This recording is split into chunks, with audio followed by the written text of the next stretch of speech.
की महाराष्ट्र राज्यातील कर्मचाऱ्यांची त्यांच्या मात्यापित्याप्रती जबाबदारी, उत्तरदायित्व तसेच देखभाल या संबंधीच्या मानकाबाबत तरतूद करण्यासाठी विधेयक 2025 मी डिसेंबरमध्ये इंट्रोडक्शन केलं. अध्यक्ष महाराज, मला आता जेव्हा चर्चेला हे बिल घ्यायचं आहे तेव्हा अध्यक्ष महाराज बॅलेटमधून हे बिल गायब होतं. मी प्रश्न केला की माझं बिल गायब का आहे, तर राज्यपाल महोदयांना इंग्रजीमध्ये या बिलाची प्रत दिली नाही म्हणून बॅलेटमध्ये हे बिल येऊ शकत नाही.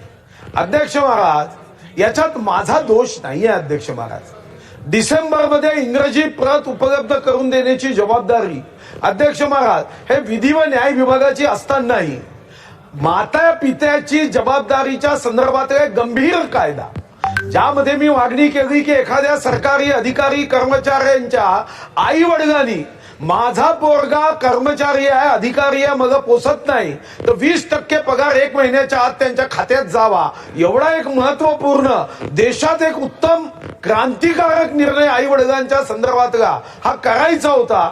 आणि अध्यक्ष महाराज, या संदर्भामध्ये असा वेळ काढूपणा अध्यक्ष महाराज की डिसेंबर पासून इंग्रजी प्रत केली नाही, हा माझा दोष नाही. आणि मी इंग्रजीमध्ये प्रत करणार नाही हा माझा निर्णय आहे. मी मराठीतच करेन. पण अध्यक्ष महाराज, मी इंग्रजीत प्रत करणार नाही आणि विधी व न्याय विभाग इंग्रजीत पाठवणार नाही म्हणून हजारो माता पिता अध्यक्ष महाराज या नियमाच्या संरक्षणापासून वंचित असणं म्हणजे बुद्धिमत्तेचा उपयोग हा अध्यक्ष महाराज समाजाप्रती आपल्या कर्तव्यापासून वंचित करणारा हा बुद्धिमत्तेचा उपयोग आहे, नियमाचा उपयोग आहे. म्हणून आपल्याला माझी विनंती आहे की तुम्ही निर्देश द्या.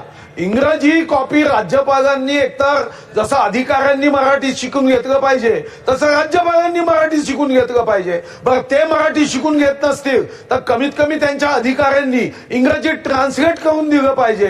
त्यांचं आई वडिलांच्या संदर्भातलं जे कर्तव्य आहे तेच कर्तव्य आम्हाला आणि अधिकाऱ्यांच्या संदर्भातही आहे. आणि म्हणून माझी विनंती आहे की यापुढे इंग्रजी प्रतीचा आग्रह हा करता कामा नये. आणि आपण जर या ठिकाणी निर्देश देत असाल तर काल बॅलेटमध्ये टाकलं नाही, उद्या हे बिल घ्यावं एवढी विनंती आहे.